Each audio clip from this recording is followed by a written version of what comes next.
concerns. And from that, I'm going to introduce John. He's going to take it away. John? Well, thank you, Ray. My name is John Romero. I'm with the city's Public Works Department. I'm the Engineering Division Director. So I'm going to give you a quick presentation to go over the history of the project and the process we involved to whittle it down to what we ultimately came up with two different alternatives that we're considering. So again, I'm calling this the Fort Marcy Major Field Bridge Replacement Project. It's the bridge between Fort Marcy and Major Field. The project team, Ray introduced everybody, but it involved members from the Public Works Department, Public Safety Department, and Parks and Rec Department with the city, the Quantities Club of Santa Fe, and then Wilson & Company is our design consultant that we have hired to help us design the structure. So everyone's familiar with the location. To the left of the screen is Fort Marcy Recreation Complex. The baseball diamond is Fort Marcy Field. Majors Field is the grass on the bottom. So there was 3 bridges. The 2 outside bridges circled in blue are the existing 6-foot wide bridges that currently exist. The middle bridge is the 10-foot wide bridge that we're currently discussing its replacement. So starting with the history, that center bridge, it failed. And the reason is those type of bridges, those pedestrian bridges, they're intended to handle the occasional pedestrian user, not shoulder-to-shoulder masses of pedestrians like we experienced during the Suzobra event. In 2015, that center bridge, it failed. And it wasn't a catastrophic failure where it fell, but it had a camber, an arc to it, and that camber flattened. So when the city and the Quantities noticed that, we flagged it and we stopped its use. Since then, council adopted a bill and an ordinance, both of which directed staff to look at replacing either one or multiple bridges between the 2 fields. We were asked to make sure that whatever configuration we come up with would be able to handle the weight and volume that major events such as Suzobra present. And at that time, they allocated $600,000 of funding for us to use on this project. I have one question in the back.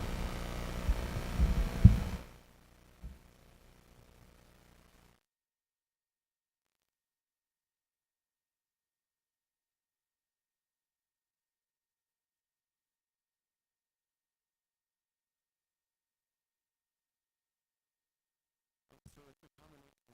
In Bill 2016-19, my understanding was that we allocated some general obligation bond money. The bond money that was understood to be had it wasn't complete. So Ordinance 2017-01 reallocated some additional funding from leftover CIP bond money that the city had, as well as some CIP GRT revenue that the city had. So together, it provides us with $600,000 of funding.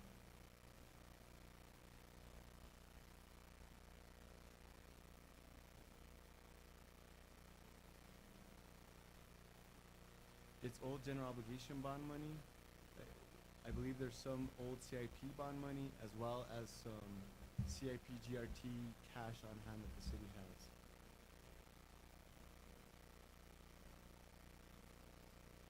It's a 0.5% GRT that's added onto gross receipts for purpose of capital improvements throughout the city. Okay, so here's a complete funding picture. The first bracketed group is the $600,000 that was appropriated by council. We've since spent $9,631 on the removal of the bridge that was out there. We removed it before the last Suzobra burning to make sure that it was not utilized. We are currently under contract with Wilson for $584. What's involved in the design is not only designing the structure, but going through environmental permitting, through FEMA permitting, Corps of Engineer permitting, and all these different things that are required when you're working in a channel that accommodates a flood plain. I put in there that the Quantities have offered to give up to an additional $150,000 for a total of $750,000 if needed, depending on what the cost of this project ends up becoming. And so we have up to $657,000 available for construction of this project.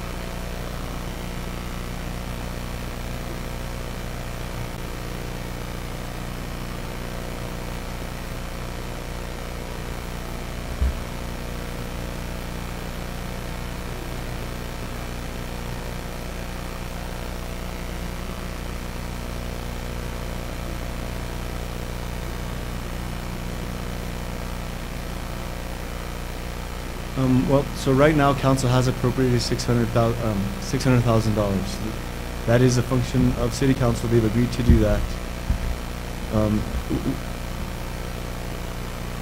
They've passed ordinance and resolution that directed staff to move forward with the project, identifying a total of $600,000 of funding for the project. We're going over explaining this entire process to answer questions and to explain what options we've come up with, how we got to them, and how we're going to move forward from here on. And especially, to, as Ray explained, to get comments and feedback from people, to get their opinion, of which we will be presenting to council. As I continue with the presentation, I'll explain that, as well as at least the need that we see it serves, even if it is forces over. Okay, so first, in evaluating what to do with the center bridge, it was either replace it with the bridge, and above is what was there before, or replacing it with concrete box culverts. That's what's below. We've selected concrete box culverts. So if you can go to the next slide. The reason we selected concrete box culverts is they have a lot more weight capacity than a bridge. They can handle a semi. They can handle interstate traffic. They have a volume capacity because of that, its ability to carry that weight. And per square foot, they are cheaper than constructing a bridge. So at first glance, we decided to move forward with designing a concrete box culvert as opposed to a bridge.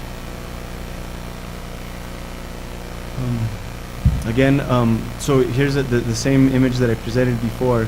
And so council asked us to look at what bridges to replace. Again, we have two 6-foot bridges that continue to exist, that are fully functional, and that middle bridge that we need to replace. Go to the next slide. So these are factors that we consider. The center bridge has already been removed, so we thought that needed to be replaced at a minimum. We feel that the center bridge best facilitates major events by moving people from one field to another, because it's centrally located between the two fields. The outer bridges currently are structurally sound, so from a staff point of view, they don't need to be replaced. They do serve a purpose as they stand. The next bullet was a major bullet. Being that we're electing to use concrete box culverts, what it does is it channels the flow of the water through the box culverts, and then it releases out the other side. When you have a series of these box culverts, it creates a lot of turbulence. You get one in, one comes out, another one comes in, another one comes out. So when you have concrete box culverts in a series, this turbulence creates scour along the channel side.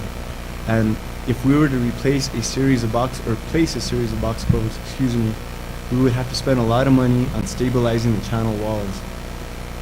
So as not to spend money on channel walls and focus it on the bridge replacement, we've elected to only replace the middle bridge.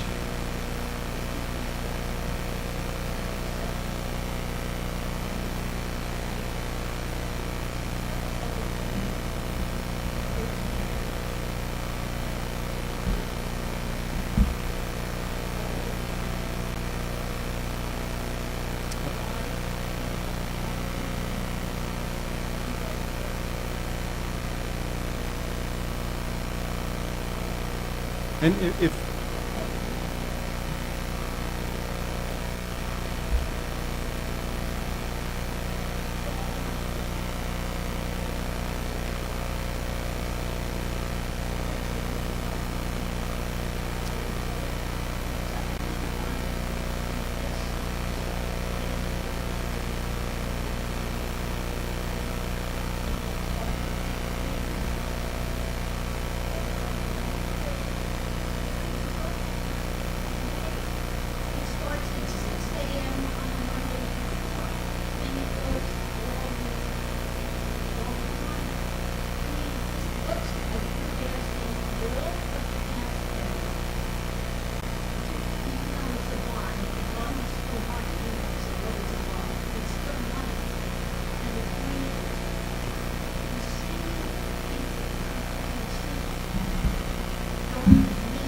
But if I may, I don't mean to interrupt, but if I may, right now the decision at hand is not whether to allow Sizober to continue their event at the field or not. I think that's a related but separate discussion. Right now, understanding that the city does allow this Sizober event to happen there and has for quite some time, this project is, the purpose of this is to facilitate what the city has allowed for a long time and to continue to facilitate it.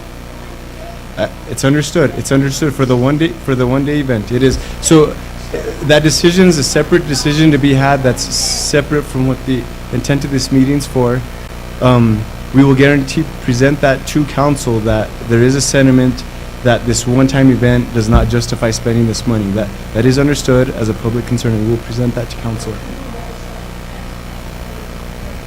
And so if I can, as I go forward, I do have a slide that explains why staff thinks it's a legitimate use of money. It does serve citizens of Santa Fe that do attend this, which is a good number of people, and I'll compare it to other infrastructure projects that the city has done throughout the city, and that will be presented later on in the slide. So if you have any questions regarding that, if you could wait till that. If you have any additional ones, I'd be happy to answer them.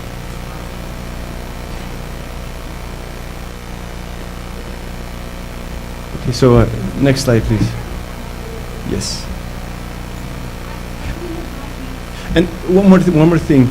If you have general comments about the project, if we could wait till the end. Now, if you have a comment about a slide that I'm presenting, just to keep the presentation flowing, I'd be happy to answer those. If you have a comment just in general, if we could save it for the end.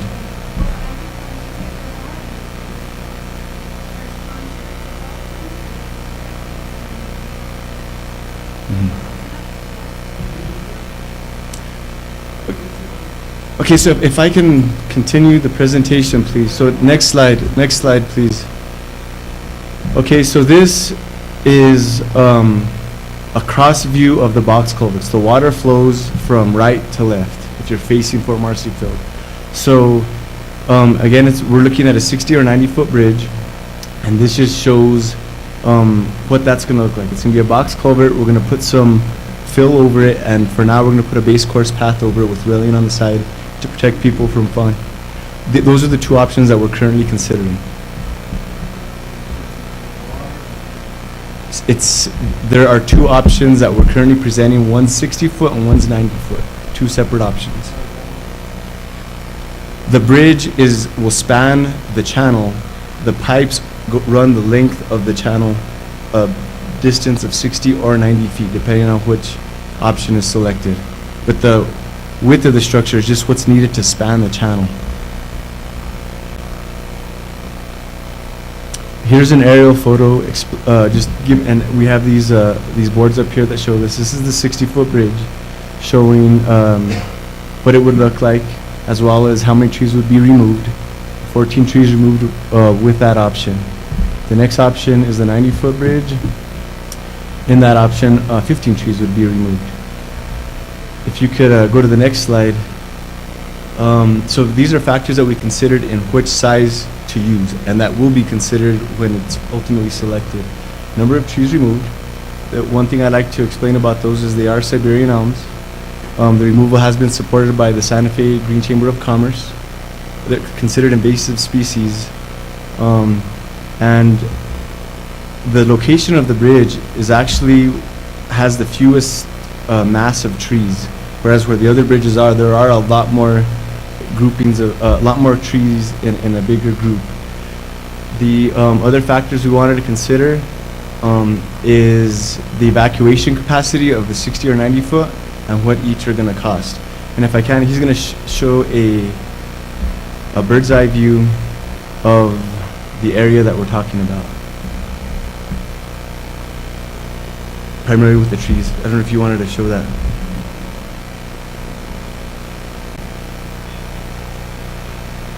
And this is just an attempt to give a visual perspective of the impact we're going to have on the trees.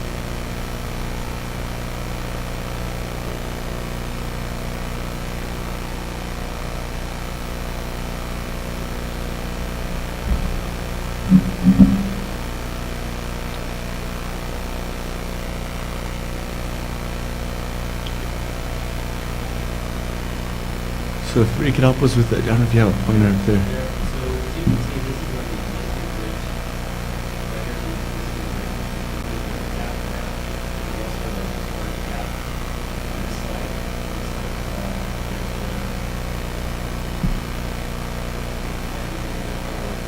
You'll see, again, you can see that gap here. And then you can see the gap. This is obviously not a gap. So what we wanted to do is make sure that we have a landscape. So it was something that would be useful, and at the same time take out the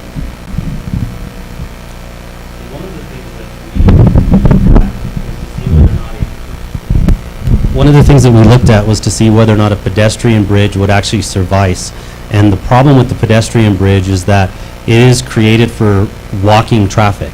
And so the problem with that is that when you get zozobra at the event, when the lights turn off, people who are on the bridge tend to stop and stay on the bridge, which is what facilitated its failure. So one of the things that we looked at was, could we replace this with a pedestrian bridge? And those costs were astronomical. The second thing we looked at is, could you replace it with an auto bridge? And that required some towers and some wiring, and the cost was also it was astronomical as well. And the problem with that is it was over 100 feet that this auto bridge would have to be. And so that's one of the reasons we came up with the culvert idea, was one, not to change the landscape of the park, and then two, to take as few trees out as possible. So.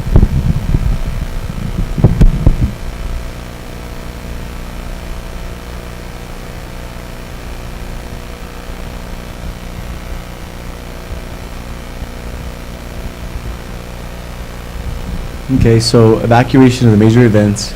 So Zobra is the biggest event that's held on the field. Last year, it's estimated that there was close to 37,000 people on the field at that time. So an important factor that we want to consider is, if an event happened that would necessitate people evacuating in a timely manner, what would be the best way of doing that? Again, there's 37,000 people that use it one time a year, but 37,000 people that use it that one time a year. So here's a little matrix I came up with that compared the existing, what used to be existing, the 10-foot pedestrian bridge with the 60 and 90-foot bridges. Of course, the 10-foot bridge that was there requires 0 tree removals. The 60-footer, 14, 90-footer, 15. Now, as far as evacuation of the close to 37,000 people, we estimate that with all the other, taking into account all the other ways out of the field, it would take about 45 minutes to clear that field. With a 60-footer, it'd take about 10 and a half, and with a 90-footer, it'd take 8.8 minutes. These are estimates, but it gives you an understanding of relative to each other. No, it's including all the other access points, but it is including factors of where people are most likely to exit the field, want to exit during a strenuous event where they're running, not thinking, well, I'm going to go this way, that way. One of the main factors that I understand exists is most people, when something like that happens, they're going to look to go out the way they came in. Even if there's exit signs, all these other things, they're going to want to get out the way they come in. We broke them down based on percent improvement. Of course, replacing the pedestrian bridge doesn't give you any improvement in evacuation. 60-footer gives us a 430% improvement. 90-footer gives us a 510% improvement. Now, this was something that I came up with, knowing that the fastest way to get people out is the 90-foot bridge, 8.8 minutes. If we didn't have that, if we had a 60-foot bridge, at that 8.8 minute mark, there would still be 6,000 people stuck in the field. With the existing bridge, there's still been virtually almost everybody, 30,000 people still stuck in the field. There's other things that we would consider that are hard to include in this matrix, but the longer it takes for people to get out, the more aggressive people get in trying to get out. People get trampled, things like that. So we really want to keep this evacuation as efficient as possible to get people out as efficiently and safely as possible. The costs breakdown, just to replace the bridge back with what it was, $125,000. The 60-footer, right now our estimate's around $500,000, and the 90-footer is around $620,000. We've consulted our fire, police, and emergency management people with the city, and they all recommend the 90-footer because of its evacuation capacities. I don't know if any of them would like to speak to that effect. If not, we can continue.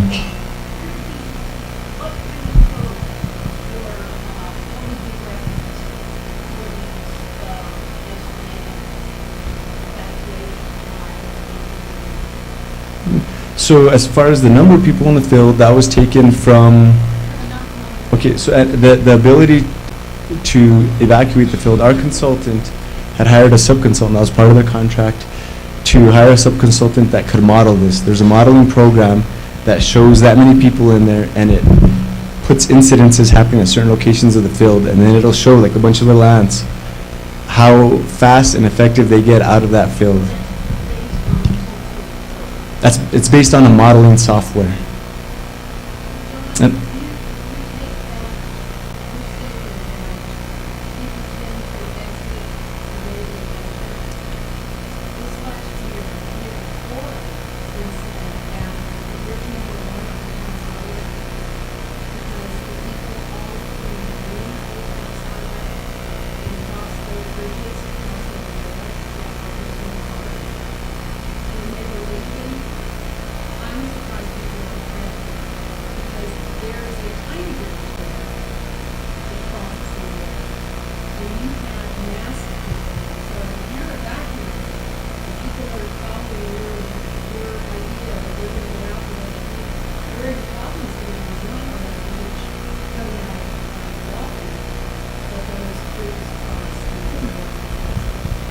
And that is a very good point. The thing is last year, because we didn't have that center bridge, typically everybody, the ticketing and all the entering comes in through Majors Field. Last year we could not do that because we didn't have that center bridge. So last year was an exception to where we did, or the Kiwanis, excuse me, did focus their ticketing and their entrance off of Old House Highway and even through Morales a bit. But the intent is to continue the access to the field for the event the way it had happened before that point, through Bishop's Lodge Road, through Majors Field, and over into Fort Marcy Field. And it is to solve that problem that you noticed. And you are correct, last year there wasn't an incident. It was just people trying to get out of the field when the incident, when the event was over, and it was a little dicey. And you could imagine what would happen if there was something that would necessitate a mass evacuation, how frantic people could get and how many people could truly get trampled. So this is really what we're trying to prevent.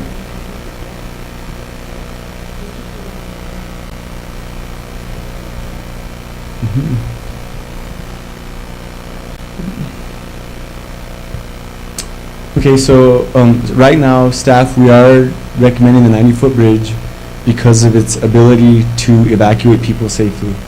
This next slide, I wanted to compare the cost of this structure with how many people it's going to service versus other structures the city has built for pedestrians and bicyclists. This one right now, we're estimating to spend up to $755,000 total for the project, and assuming that people have to, well, knowing that people have to go in and out of the facility, we're looking at 66,000 trips a year just with the Zober event alone. Granted, they all happen in one event. It is 66,000 trips a year. The city has built an underpass for the Rio Chamisto Trail at St. Francis, underneath St. Francis Drive. We estimate that carries in a year, spread out through the year, but in a year, 60,000 people. That costs us $2.2 million to construct. Currently, the city is doing the Aseki Trail underpass. That project's costing us $5.1 million. Presently on the Aseki Trail on the other side of where we're building it, there's 37,000 people that use that. It's anticipated to grow with this new infrastructure, although we don't have those numbers. So we understand the sentiment that this is just for one event, but there are a good amount of constituents and citizens that use that attend that event and that would be using that bridge for that event. So we really think that's an important thing to consider.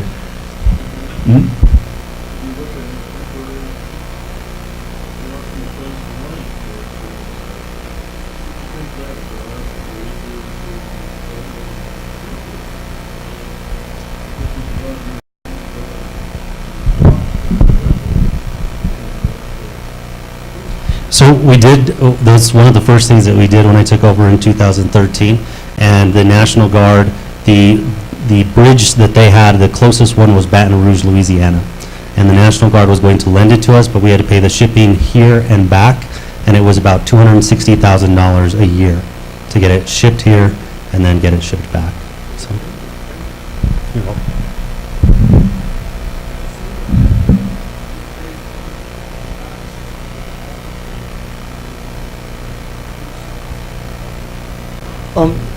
Right now with our estimates, if we were to push forward with a 90-foot bridge, it would require that additional funding that the Kiwanis have voiced an agreement to provide. If I can go to the next slide, just to wrap this up, I'm going to give you the schedule of this project. And these are just general points of the project.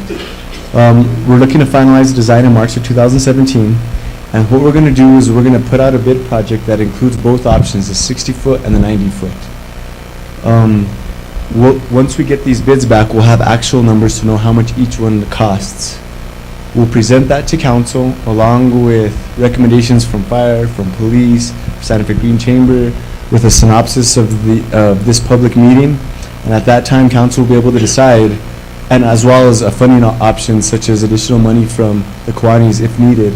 At that time, council will be able to decide which of those two options they would like to award, whether the 60-foot or the 90-foot bridge. As it stands now, staff does see the benefit of 90-foot if we're able to fund that bridge with the resources that we have. Once it's awarded, we're looking to begin construction in 2017. In the contract, it's going to be normal working hours per city code. They're only going to be allowed to work between 7 and 9 p.m. The majority of the construction activity is going to come from the major field side. There may be some incidences where we'll need to access from the Fort Marcy side, although it'll be limited. And we'll definitely coordinate with other events such as the Santa Fe Fuego and any other events that happen in that area. We'll try to accommodate all of them to the best of our ability. We're anticipating completion of construction in August in time for this next upcoming Cizobra event. And that does conclude my presentation, so I can open up for any additional questions. Excuse me? I'm with the City of Santa Fe's Engineering Division Director.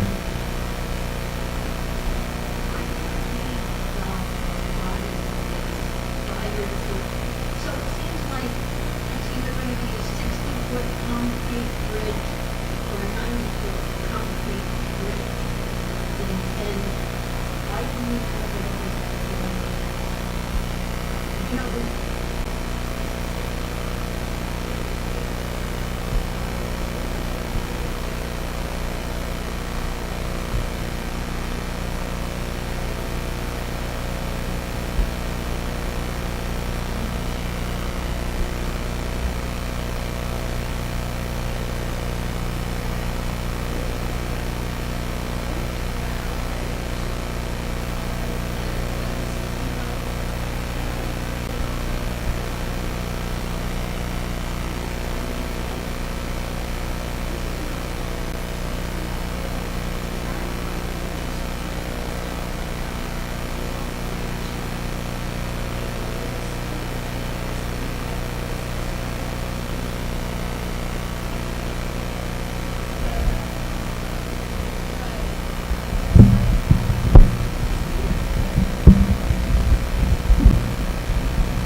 Well, let me address this. So, and I think Joanne brought up a good point. So she has footage of what happened last year.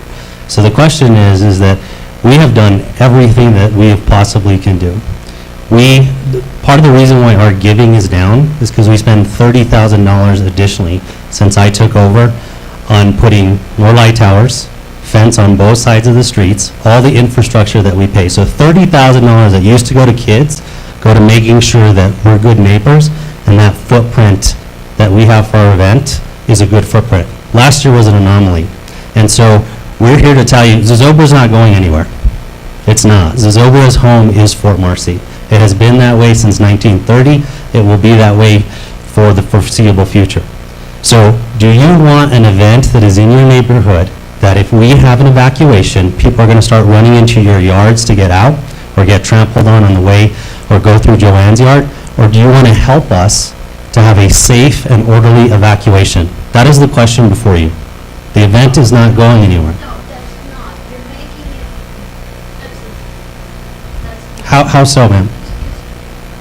May I ask, for the kids, they all are for the kids, like, just, how much net went to the kids there? $40,000. $40,000? Yeah.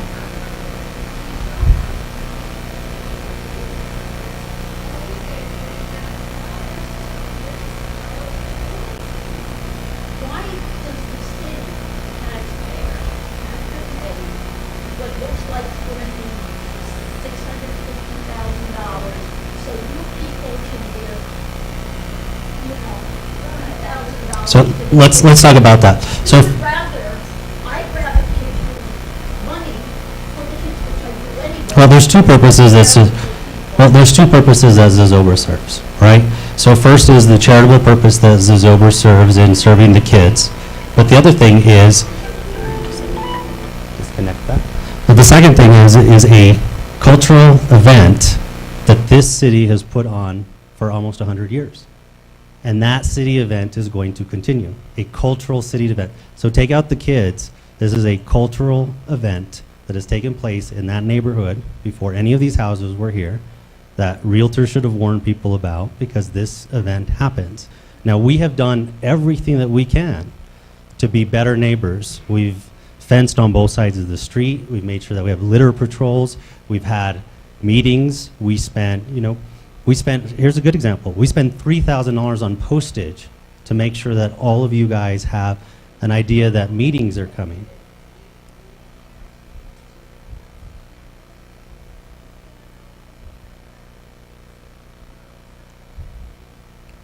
Did you get these notices of these meetings? Did you get notices of this meeting? Great. So I'm sorry for the oversight in the past, but hopefully that's remedied now. But the fact of the matter is that, again, this comes down to the event is going to take place. Will you help us have an orderly, to the extent that we can, if we have an emergency evacuation? Or does it, because last year, Joanne, I'll agree with you. I was standing up there at 8:30 looking out over that crowd, and I was praying that nothing would happen, because had something happened, we wouldn't have been able to get all those people out in a timely, orderly fashion. And so this bridge helps us accomplish that. $18,000.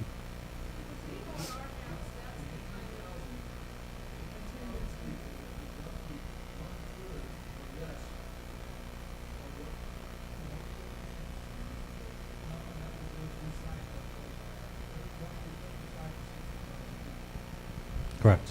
That's correct.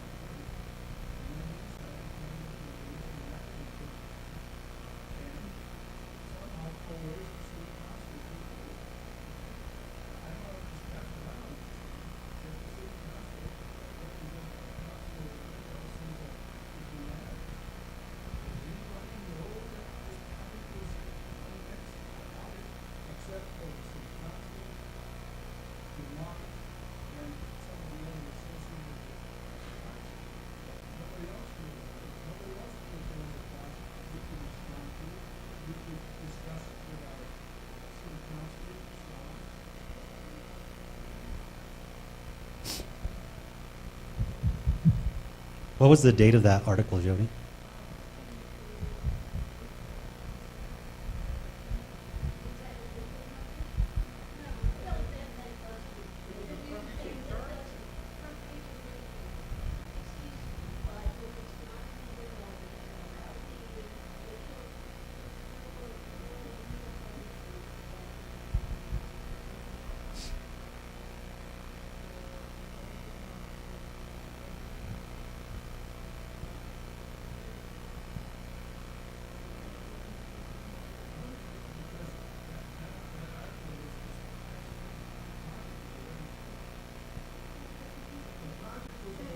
approve until July, right?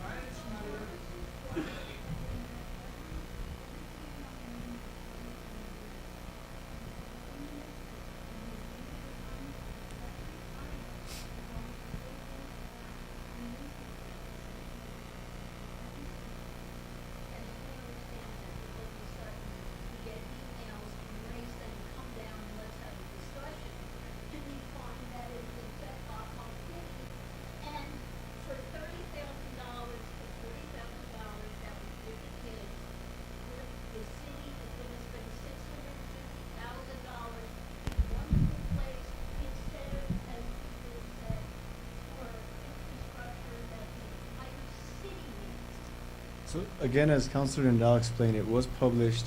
Ordinances are open for public hearing, so there was that opportunity. It was published in the legal section. We didn't necessarily have to have this meeting, but we did this. A decision still has not been made. A decision has been made that here's the available money, move forward with the design, come up with some concepts. That's what we've done so far. We haven't built it yet. Now we want to build this, but this is exactly what this meeting is for, to engage the public and to get your guys' comments. It will be going to City Council after we receive bids. At that time, City Council will decide whether to award the 60-foot, the 90-foot, or nothing. But staff is going to recommend awarding of at least one. Right now, based on the evacuation capabilities, we're going to be putting emphasis on the 90-foot bridge if funding is available.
If you could use the mics for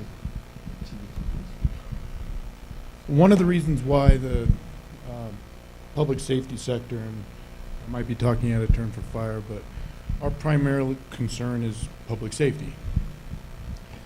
Reason why we'd recommend a 90-foot would obviously, because if something goes bad, something happens, whether it's an active shooter, whether it's an explosive device, whatever the nature of that emergency is, unfortunately, anybody who's got a TV knows the world we live in has rapidly changed in the past decade.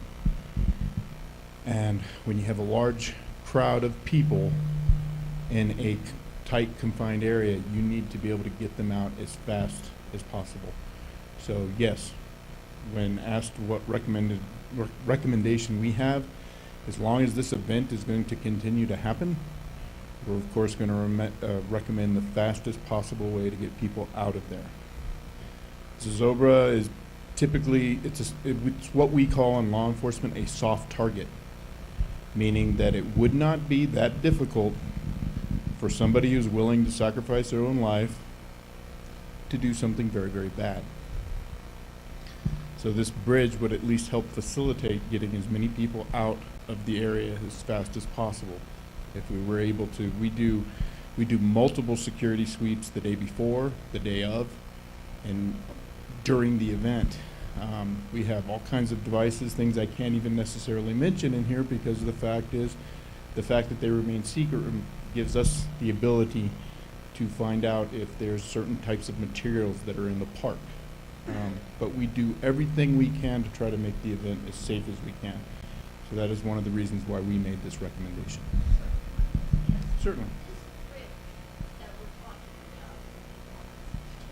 Okay. Yes. So even if you get people from both sides of the building, they're gonna get out of the park, and that, I mean, that would be the issue, wouldn't it? Yes, you're absolutely correct. Now, like someone had asked earlier, is there codes that we follow for evacuations? The fire code does address this. And the way we look at it is if you had one bridge, two bridges, or three bridges, all this is classified one exit because it's located on one area of the field. You would still need the other designated exits for individuals that are on that side. So it does address the travel distance of where you would be in the park and how you would evacuate. So theoretically, the 90-foot bridge would only serve a portion of the park, and everybody else would address out this way and out that way. So that's how it increases the evacuation, and it would assist more than the 60-foot. God forbid something were to happen, nobody obviously would intend to happen. Correct. What do people, because if they're on either side of the road, wouldn't he just run to the street, whether it's Morales or Bishop's Lodge or Old Town's Highway? I don't understand how the bridge in the middle Okay. helps people get out of the area. This bridge in the middle helps a portion of the population. This exit right here addresses the other portion, and this exit on this side addresses the other portion. So theoretically, yes, these people would have to go to this field and still go out, but these ones would also have to do the same, and so would these. Yes, there is. There is an occupant load. No, it will not at this point, because like I said, it's still classified as one exit. Well, that's one of the other issues.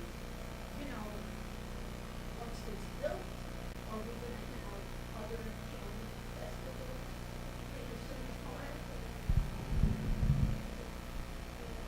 The last calculation was 36,900. You're talking about the bridge itself, the field. The field itself, this field right here is 36,900. Correct. That's the limit.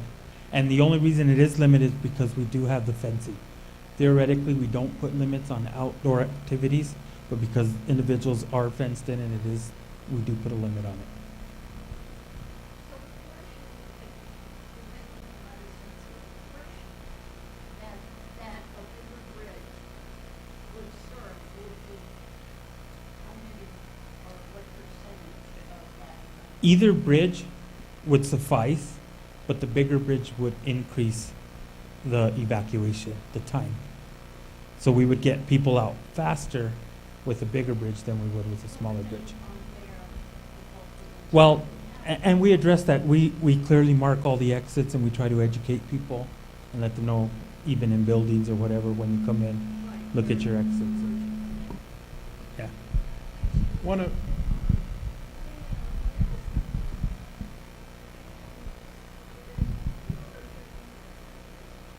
no, you're absolutely right. It's going to be very much dependent on where something happens.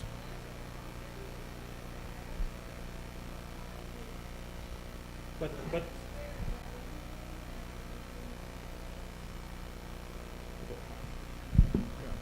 so the code addresses that, and just like in any building, that's theoretically the reasoning that you have more than one exit. That way, if one exit is blocked, you have other means to get out. So the code does address that, and we do look at that scenarios. And so if one exit is blocked, we still would be able to evacuate the building.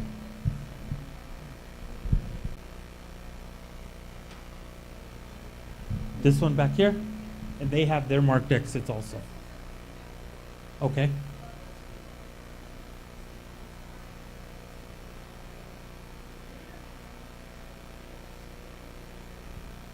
No. But the people in Majorsfield are going to run across that bridge to get away from the danger.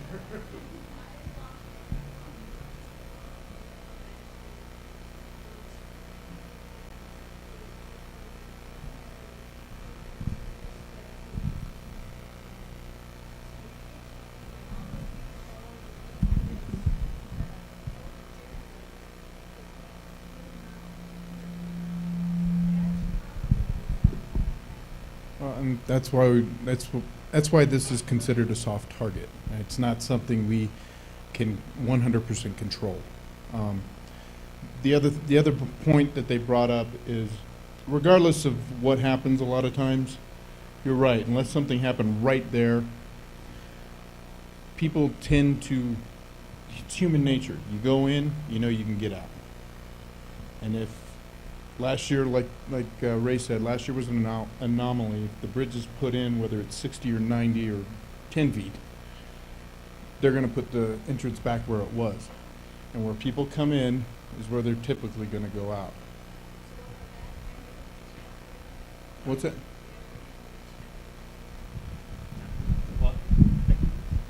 So what would this, by having this center bridge allowed back to where it will be, what we will do is we will have people walk up. So the way that this used to work, let me step back for just a second. So 90, I'm going to go back to the map. So give me just a second. That way I can kind of explain this.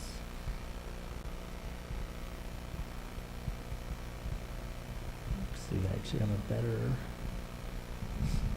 Here, I'm going to show you a map I just sent because it's actually a better indication.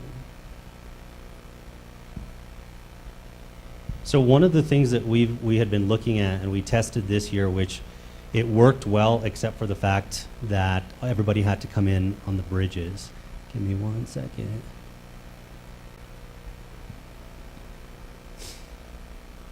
So this is what we intend to do this year once the bridge is replaced. So we learned a lot from securing Old Taos Highway by fencing it on both sides. So what we intend to do is that we are actually under contract with the Scottish Rite Temple. So when this configuration comes back, it will be about 90% of our attendees would enter on Bishop's Lodge Road. 10% would go back to Old Taos Highway. Okay? Last year, 100% were on the Old Taos Highway. So what would happen is that as people walked into Bishop's Lodge Road, we would actually block the road and force everyone into this alley between the Scottish Rite and their parking lot. They would get from the alley, walk up this slope, they could purchase tickets, and then everybody would be checked here before they would come back out onto the street.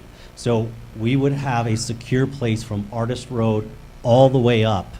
So that way we now control both Old Taos Highway and we control Bishop's Lodge Road. And there's a couple of reasons for that. One is that our world has changed, and so we want to have a much better perimeter.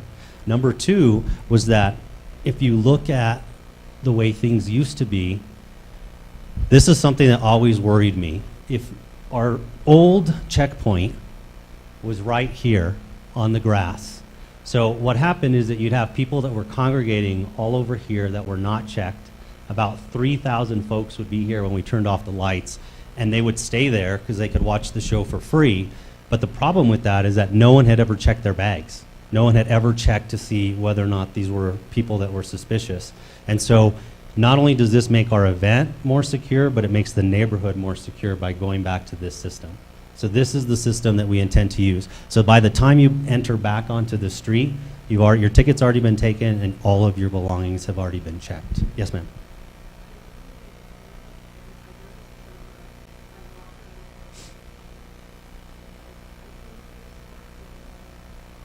Thank you. Yes, sir.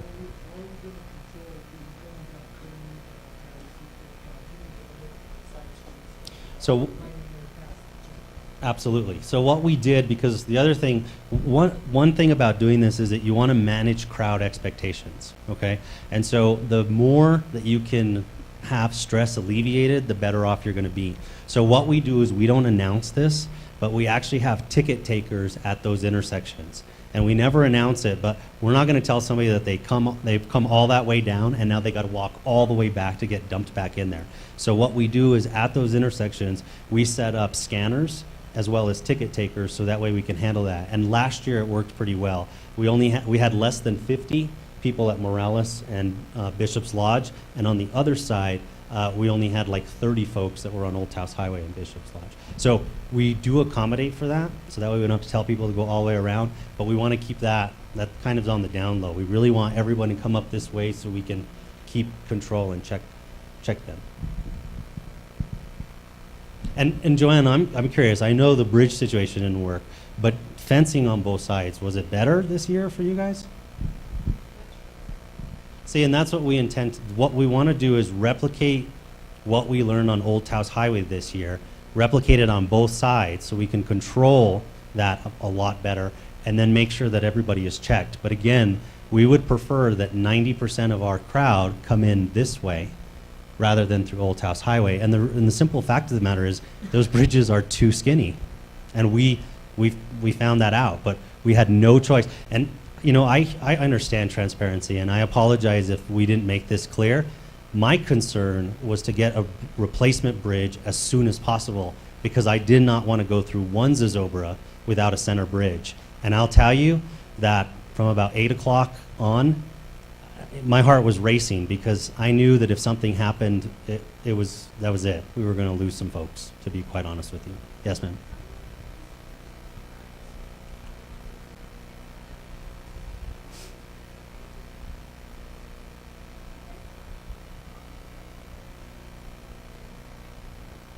Well, I mean, that might be something that we can look at.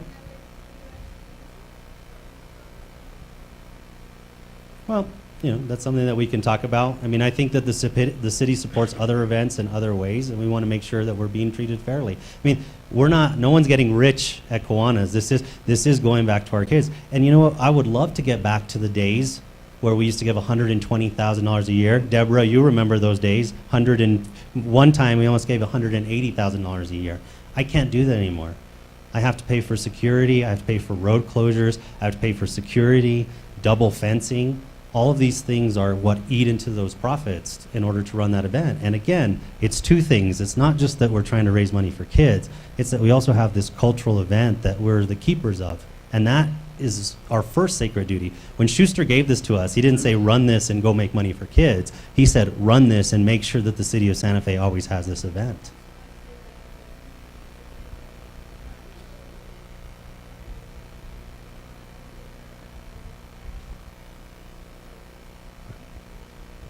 Yes, ma'am.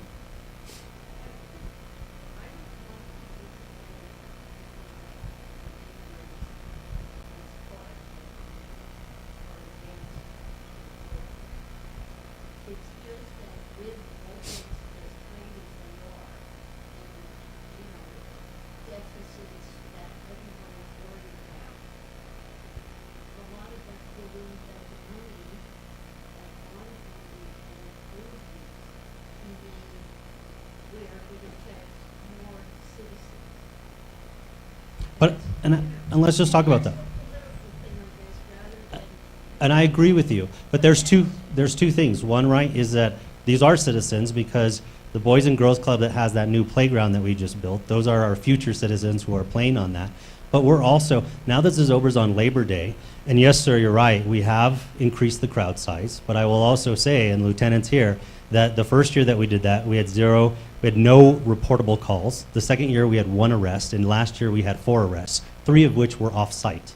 But because they happen on Zozobra, we get stuck with that. That's a very good safety record. And I don't say that to embellish. I say that because we work very hard year-round to make sure that we have that safety record.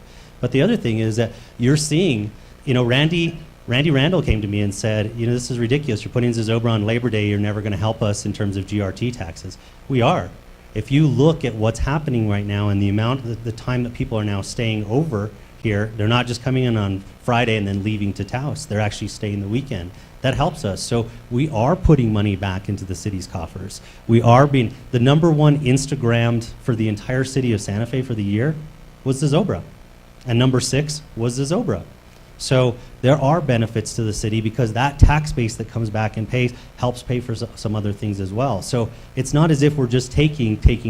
We're giving back in 2 ways. And again, what John said is very important. The city council could say, we're not going to spend any of this money. There has not been a decision made. We're here tonight presenting to you why we want this to happen. We're presenting, and look, I've been good on my word. For the 4 years that I've been here, when I've told you guys something, it has happened, right? So if we need to talk about, you know, other events that come in and have to give, and I mean, you guys laugh, but please share with me if I didn't do something because, you know, but I'm sorry, we hire third-party vendors. I mean, I don't have a truck. I can't deliver parking signs and, Yeah. We did, absolutely, because we're trying to I mean, it was a decision. Do we pay to fence? So first of all, we spent $7,000 in buying fence because we had to fence both sides of Old Taos Highway. And then we spent another $6,000 in laborers because we wanted to make sure that the fence was put up correctly and nobody got hurt because we're volunteers. So we ran out of money. And I don't have a problem saying that to you. We're a volunteer organization trying to fundraise for kids. And at the same time, we're trying to meet your needs. So, yes?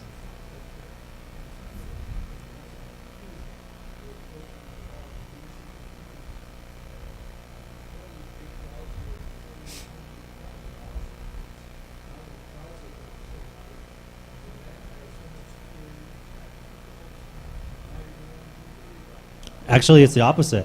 I mean, and I'll be more than happy to address this. First of all, if you give me a 1990s world, I'll give you back $120,000 to kids. I don't live in the 1990s anymore. I live in a world in which somebody gets into a truck and drives through and mows down pedestrians and then takes out a gun and shoots them. That's some of the things. So the street closures, the barricades, those are things that people didn't have to do before. The other thing is that, and I'll say this, my predecessor didn't spend any money on the footprint. He was worried about the event. And you know how many of you were happy with him? Not many of you, because when I took over this job, 500 of you showed up at my first meeting to complain. Did you know that there were people who were jumping on women's roofs and watching Zozobra kids? That doesn't happen anymore. Do you know that Cross of the Martyrs used to have a big party there? There was drug paraphernalia. There was over 40 liters of alcohol that we threw away. That doesn't happen anymore. Do you know that on the slopes of the Fort Marcy Neighborhood Association, people used to get on people's lawns, dig out holes, and cook barbecues?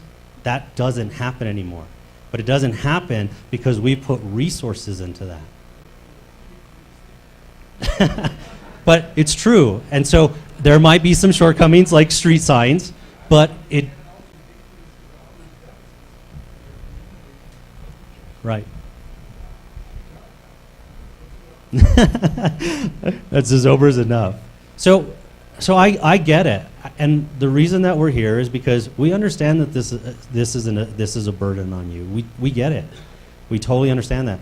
But we're here, we're listening, we're not going away. We'll continue to have our meetings, we'll continue to have our planning, and things that we can do better, we're going to do. And if we can afford it, we will do it. And if not, we'll figure a way to get volunteers to do that. But we are trying. We are definitely trying. And again, if something does happen, we want it to, we don't want people running into your yards. We don't want that, whatever that hysteria or that emergency to carry out into the neighborhood. We want to be able to get people out in a safe way. And unfortunately, it's just psychological. If you come in one way, you're going to try to go out that way. And that's the way it's going to happen. Absolutely.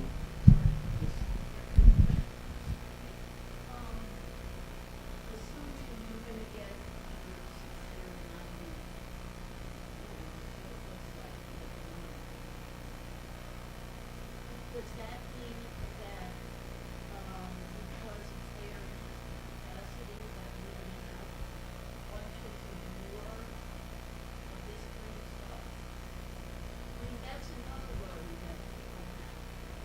Since over is a charitable function, we're willing to, deal with that. That's fine. There's a condition. But piggybacking off that, well, if it's there, you can just go use it for other things. The point is, it's a city park in a community. I mean, if it were a county park or a state park or a rodeo or something, have at it. But I guess, one of the concerns is that, people are going to say, well, now we have capacity, let's have whatever. And that's a concern. That's one of the focal concerns. And that concern makes sense. Right, my task in this is just engineering a structure to facilitate the Zobra event. As far as policy decisions on whether or not to expand the use of that park, that would be something that would be decided by our Parks and Rec department in coordination with our city council. And so it would take a lot of doing before we just open the floodgates. You know, just like when the Fuego got approved to be put there. It went through a lot of public input, it went through a lot of council input, and in the end, council made the decision whether or not to allow the Fuego to use that facility. Similar things like that would happen for other major events. So it would take a lot more than just this bridge to approve other major events. Mhm.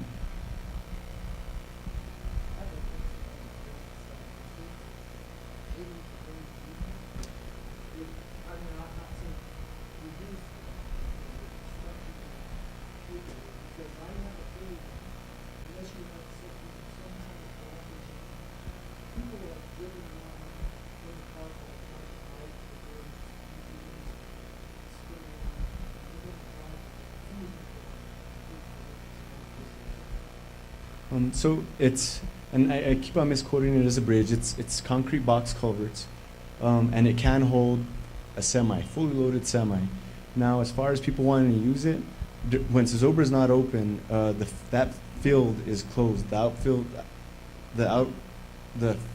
Excuse me, the baseball field's fence is up, and there's not typical pass through into the field. You can get just to the other side of the channel, but that's it. There's nowhere to go.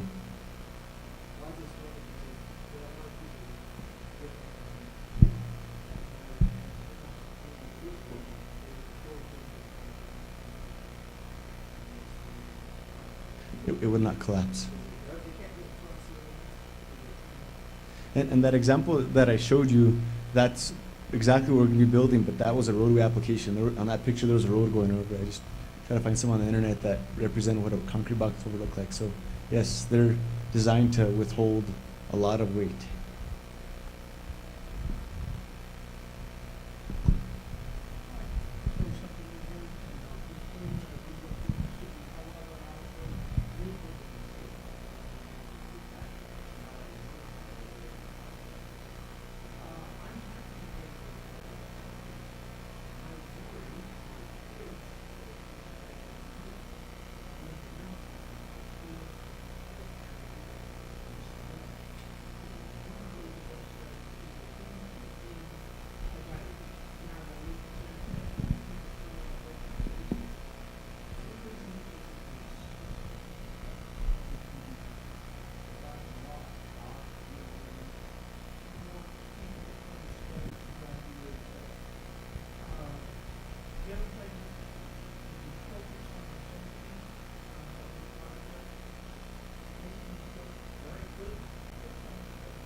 We'll definitely consider the graffiti coating. Now, as far as coloring the bridge, that does add substantial cost. So we'll have to evaluate that and see if we have the ability to do that. Now, this bridge is not going to be visual. You're not going to see a whole lot of that bridge. If you go back to that image of the pre-existing pedestrian bridge, you'll notice a green piece of conduit. That without that vantage point, unless you're in the channel, you would have never noticed that. So I think when it's there, you're not going to see a whole lot of the bridge. It's going to be buried with a lot of earth. All you're going to see is the exposed ends of the bridge buried with a lot of earth. But those bridges hang utilities underneath it. No one knows it because they're not visual. So there's a good chance we won't color it, but we'll definitely look at making aesthetic features to try to make sure it's not a gray eyesore. This is not a good representation of the way it's aesthetically going to look. It's just more of a structural representation on the bottom.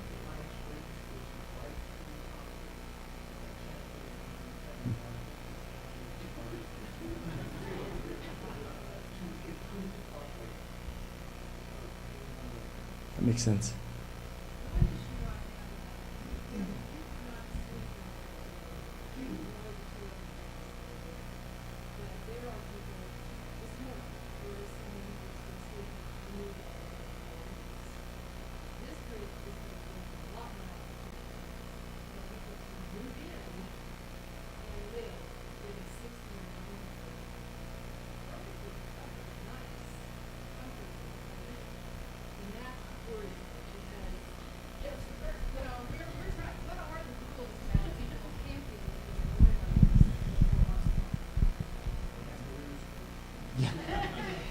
No, there is no camping in the city of Santa Fe. Unfortunately, and when I say that, it's just the rule. Okay, it's not necessarily what actually happens. Here's the thing. Yes, you're absolutely right, and that was one of the things actually that law enforcement brought up when the whole culvert situation was first mentioned. Because yes, anywhere there's a nice dry place, you're going to start getting people accumulate. The offset to that is we're going to know. This will be, this will be a place that gets patrolled a little more frequently because of that the very nature of that. So,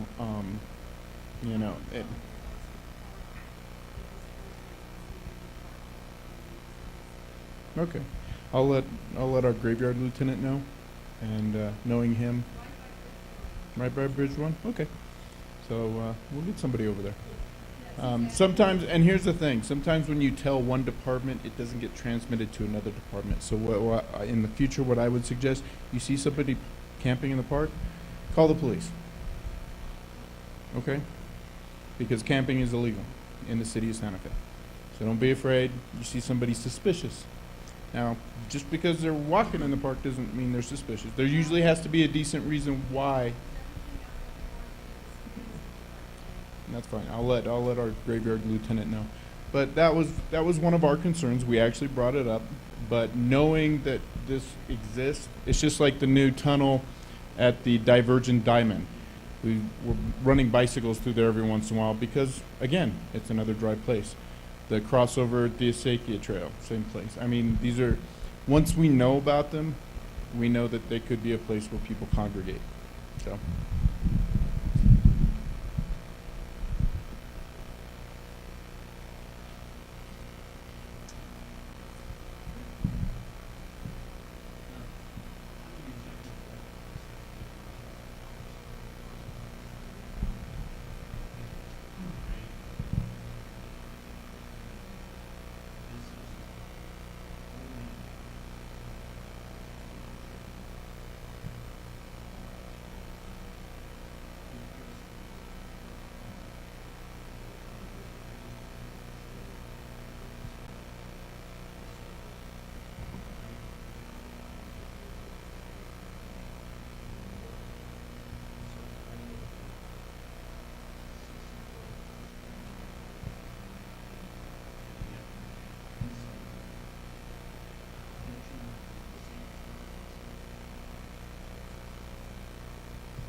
Okay, so any other questions? Well, thank you. What we can do is, based on that sign-in sheet, we'll make sure to notify everybody when this is going to go to council, so you guys are aware of that. And if any other major things happen other than what we've discussed, which more likely won't happen, we will definitely notify you. But this is what we're on track to do. And again, if you want to voice your opinions, now at council, there's no guarantee that it'll be an item open up for public hearing. That'll have to be determined by either the chair of the committee that it goes through or the mayor at council. So if there is interest in showing up, when I send an email to let you know about it, and if you do want to talk, I will forward that on to either the chair of the committee or the mayor, and see if they would like to open up the public hearing so they can hear what you have to say.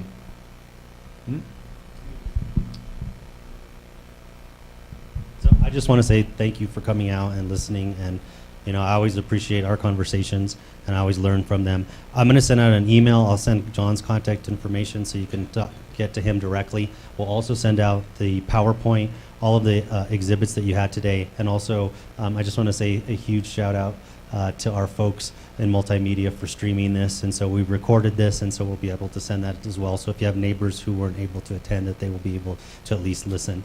And then in the meantime, if you have other concerns, please contact either myself or John. One thing that I would ask you is, please bring those concerns and let's try to get them worked out. The one thing I ask you is, we really need to have a zozobra with a bridge. Whatever size of bridge it is in that center, there needs to be one. And so if there's a way of working out something or having a conversation or bringing something up before City Council, please reach out to either myself or John with your concern. And again, thank you so much. Thank you. Yes, so one of the suggestions was to have an earlier zozobra meeting. So what we will do is once we understand what the bridge situation is, then we can firm up the plan that I just showed you from the Scottish Rite, and that'll allow some other pieces to fall in place, and we'll have a meeting much earlier. So hopefully we're looking at very early April, so that way you guys have more input into the plan that we're coming up with. Okay? All right, thanks everybody, appreciate it.